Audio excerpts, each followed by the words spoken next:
It's another edition of Time About the Movies, and today we're taking a look at the films of August 27th, 1999. We've got a lot of movies to look at today, 6 of them to be exact, so let's not waste any more time. Let's just go ahead and jump right on into it. We'll start off with the biggest new release of the weekend, Antonio Banderas in The 13th Warrior.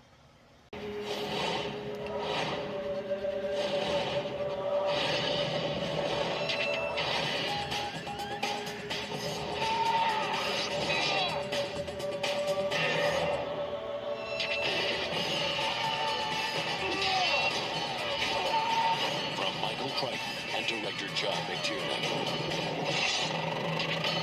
The 13th Warrior, rated R, starts Friday, August 27th. So you've got a story here where you have a man played by Antonio Banderas who has fallen in love with the wrong woman and is sent by the Sultan himself on a diplomatic mission to a distant land as an ambassador. Stopping at a Viking village point to restock on supplies, he finds himself unwittingly embroiled in a quest to banish a mysterious threat in a distant Viking land. John McTiernan directed this film. This is also a co-production based off of a Michael Crichton book, Eaters of the Dead, and you basically have a story here that's basically a loose adaptation of the tale of Beowulf, combined with some historical accounts of the Volga Vikings, and it has Antonio Banderas, like I said, in here. Crichton himself also directed some uncredited reshoots on here, and this is the second movie John McTiernan directed that came out in August of 1999, with the Thomas Crown Affair being a much more successful film.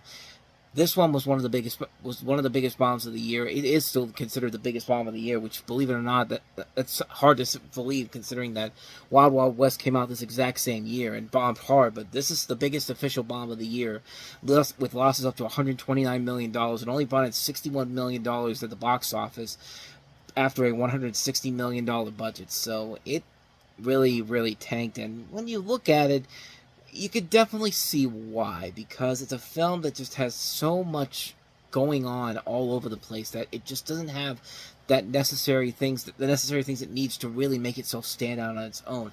It's a very bland story. These characters are poorly casted. Omar Sharif is in this film, and he was so disappointed by this film, he temporarily retired from acting. He would only come back a couple years later, but he has gone on to say that this was a film that made him want to retire. I mean, that tells you everything you need to know about how bad this movie was. I mean, this is a film that is just so all over the place. They delayed this film for a year. This thing started shooting all the way back in '97, so this thing's been sitting on a shelf for 2 years, and they put this out thinking that this was going to be some kind of a success, and it was not. And this film has largely been forgotten, and quite frankly, I can't imagine you can't really imagine why that would be. What am I saying here? And really, when you look at it, you can see why. It's just a film that feels like it's so all over the place, like it's trying to create the next big franchise, and it's just not there. It's just not a film that works on any level, shape, or form. Just bad casting all around. It was just a missed opportunity on so many levels.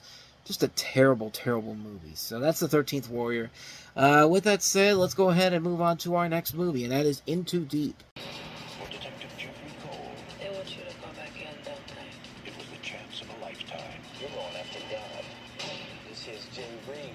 See what kind of organization he's dealing with. So what you see? Read like y'all having the balls, huh? With every move he makes, You the new man on the block, you gotta earn your stripes, baby. he's getting one step further away I cannot live like this anymore. from the man he was. Look around, Jay. Old school. Now, Who's this guy? You a cop? two worlds are about to collide. Why you stressing? Shut down, trust me. I told you, man. Crazy, man, we're gonna blow the whole thing. And only one will survive.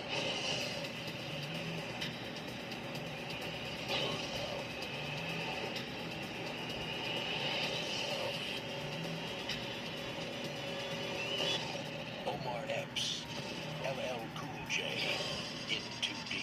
So Omar Epps plays this recent graduate of a Cincinnati police academy who dreams of working undercover. His wish is granted, and though success is given the task of taking down statewide crack dealer Dwayne Gittins, played by LL Cool J. Gittins is known as a family man and a man of the people, contributing to his community and helping those in need. However, there's another side to him, a ruthless leader of a criminal empire who will torture and kill anyone without question.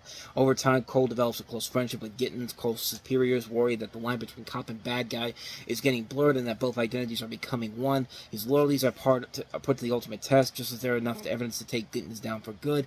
It could it's pretty much Training Day, except instead of Ethan Hawke here, you have Omar Epps, which, I mean, this is a really good performance by him. The movie overall is a decent film, but it's hard not to look at this and not think of Training Day. I think Training Day did that story a whole lot better. I saw Training Day first, and then I saw this film, so needless to say, I did not have the best way of coming into this film, so maybe it kind of hurts my overall feeling of the film. It did get some decent reviews overall, and it was seen as somewhat of a minor hit at the box office, so I guess there is at least somewhat of a fan base from it.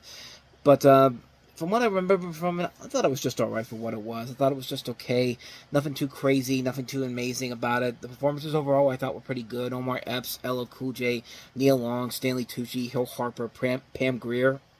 I mean, it's got a good enough cast overall, but it's a film that I saw once, have no real desire to ever go back to seeing it. Thought it was just okay for what it was, but I think Training Day did this a lot better, at least in my personal opinion it did, so... that's In Too Deep, so let's go ahead and move on to our next film, Johnny Depp and Charlize Theron and the Astronaut's Wife. 125 miles above Earth, you made contact with something not of this world. On August 27th, he's not your husband anymore. The terror, please speak the chemicals, is multiplied when he gets to be put inside of you. Johnny Depp, Charlize Theron. The Astronaut's Wife, rated R, starts Friday, August 27th. So you have a story here. We have a pair of shuttle astronauts leaving their spacecraft to repair a satellite. There's an explosion. NASA lose contact for 2 minutes, but they're both rescued and safely returned to Earth, and eventually it becomes evident that neither of the astronauts are quite the same. And judging by that trailer you see, as well as the long trailer, you basically have a mix between Alien, Rosemary's Baby, and even a little bit of Invasion of the Body Snatchers. And when you're trying to create a original sci-fi film like this, you really need to stand out on your own. Or you also have something like The Creator, something that has a lot of high ambitions to it, almost gets away with possibly doing something unique and different to make it stand out on its own, and it just kind of comes and goes. Like, this film does it badly. This is a film that really... Like, I thought Transcendence was the worst Johnny Depp movie, the most boring, the most bland movie. This thing makes Transcendence look like looks like Citizen Kane by comparison, which isn't really saying a whole lot, but this movie is just so boring and so uninventive or inspired. There's just nothing about this movie that really works in this thing here, and it's a waste of talented actors. It's a waste of a script that just takes from so many different sci-fi properties and doesn't do anything new or different about it. A waste of direction, because the visual look of the film is horrible. How did you spend $75 million on a movie like this? I mean, honestly, where did all that money go? I mean, good lord, it's a bad movie. It's a horrible, horrible movie. And, yeah, you should avoid it like the plague. So, let's get to some good movies.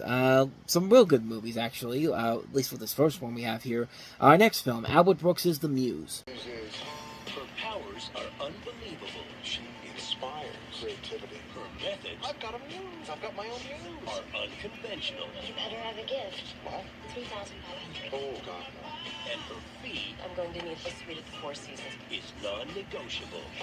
Do you one of those things that you go like that and it turns the lights out? Because that's a little far for me. A new comedy from Albert Brooks. The Muse, rated PG-13. Starts Friday, August 27th. So this is Albert Brooks' sixth film as a director, and you have a story where you have Sharon Stone playing the titular Muse, who's tasked with reviving the career of a once-celebrated Hollywood screenwriter, played by Albert Brooks. You also have Andy McDowell and Jeff Bridges. This was a film this was one of those first adult films I remember when I was 10 years old. There was just something that kind of hooked me to this film. I didn't know what it was, but it really made me want to see the film. It finally took me a long time to finally see the film, and I finally got around to seeing it after all these years.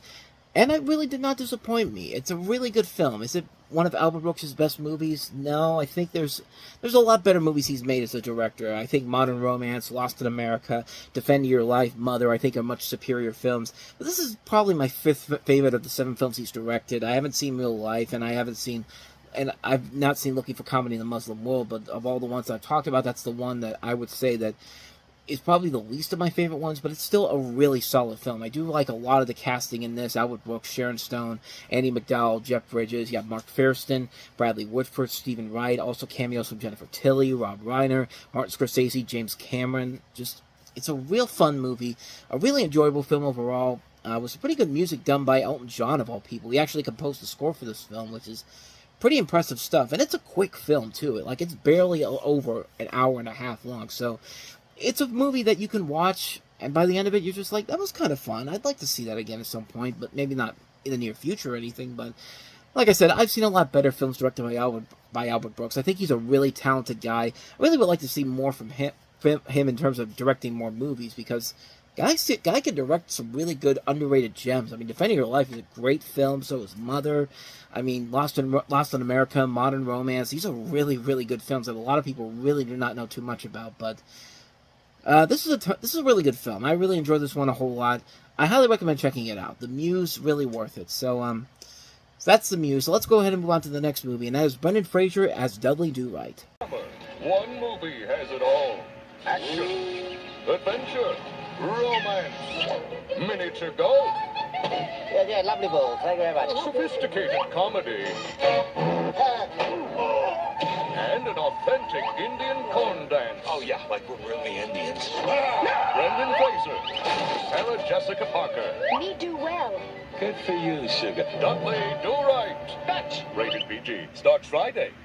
Based off the cartoon from the creators of Rocky and Bullwinkle and George of the Jungle. In fact, the film actually starts off with the fractured fairy tales from the Rocky and Bullwinkle series, but this is a brand new one.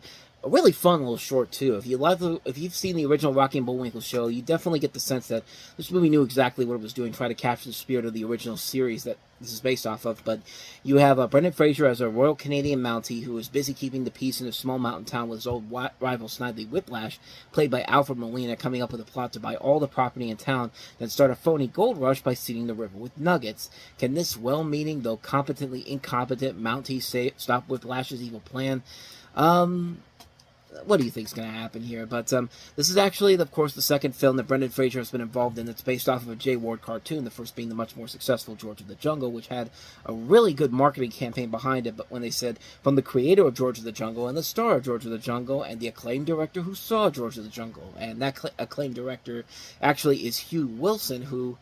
the last couple of films he's directed were actually kind of decent films. The First Wives Club and Blast from the Past, which also featured Brendan Fraser, which came out this year.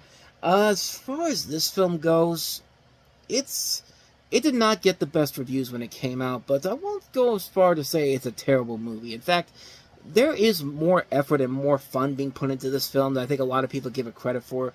It still bombed pretty hard. It only brought in $10 million off of a $70 million budget. So, yeah, needless to say, this was not a successful film by any means necessary, but it was still a fun film overall. I went into it enjoying it a lot more than I thought I was going to. I think it does everything that it can to be just as fun as the original Dudley Do-Right cartoons, while trying to be something that's a little bit more modern, but not too crazy like some of these other kids' films based off of classic movies we've been getting nowadays, stuff like Garfield and Fat Albert, which rely heavily on like stuff like poop jokes and all that type of stuff, like typical cliche kids' films as of today. But this film was at least trying to do something unique and something different, to be something kind of reminiscent of what the original cartoons were all about. And I think they did a decent enough job to it. Did it work all the way through?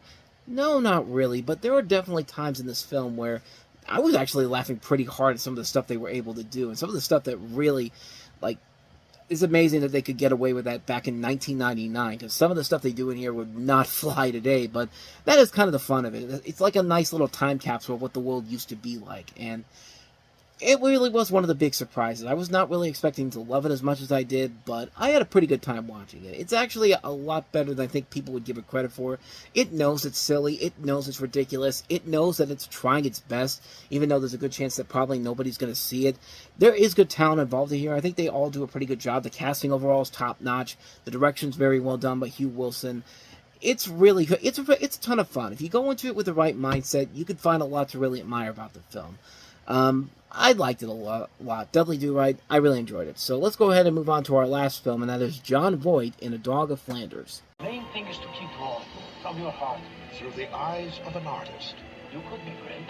the imagination of a child, It's beautiful. and the courage of a man, Grandfather! but you stop the fire. I did not! Comes the timeless family classic that has touched the hearts of generations. You're going to be a great artist. Always reach for the stars. A Dog of Flanders, now available on... Based off the children's book of the same name, you have a story about this poor but happy young fellow named Nello and his grandfather, played by John Voight, living alone, delivering milk as a livelihood in the outskirts of Antwerp, a city in Flanders, the Flemish or Dutch-speaking part of modern-day Belgium. They discover a beaten dog, a Bouvier, a large sturdy dog native to Flanders, and adopted and nurse it back to health, naming it Petrachi. I think I'm pronouncing that right. The middle name of Nello's mother, Mary, who died while Nello was very young. Nello's mother was a talented artist, and like his mother, he delights in drawing, and his friend Aloise is his model and greatest fan and supporter. Like I said, this is based off of the best-selling book of the same name. This is one I don't remember too much about. I remember seeing it back when I was little, and from what I remember from it, I didn't hate it. I thought it was kind of okay for what it was, but it's a film that kind of came and went for me. Like, I remember watching it, thinking it was alright for what it was, but I had no real desire to ever going back and seeing it again. So I don't know. I don't know if this one holds up as well as the last time I saw it, but from what I remember from it, I didn't hate it. I thought it was kind of decent, but like I said, it's been a long time since I've seen this film, so I can't really say for certain how it holds up now, but I mean, it's fine. From what I remember, I thought it was fine for what it was. So, yeah, that's A Dog of Flanders. And so on that note, we wrap up another edition of Time About the Movies. We'll jump into Labor Day weekend 1999 with two films, Cuba Gooding Jr. in Chill Factor, and also Alec Baldwin in Outside Providence. So two films to look at. We'll look at those next time. But until then, thank you very much for watching. And if you want to see more videos like this, please hit the playlist on the next page. Check out the previous episode. And I'll see you guys tomorrow for another episode. So thank you very much for watching. I will see you next time. And until then, as always, take care.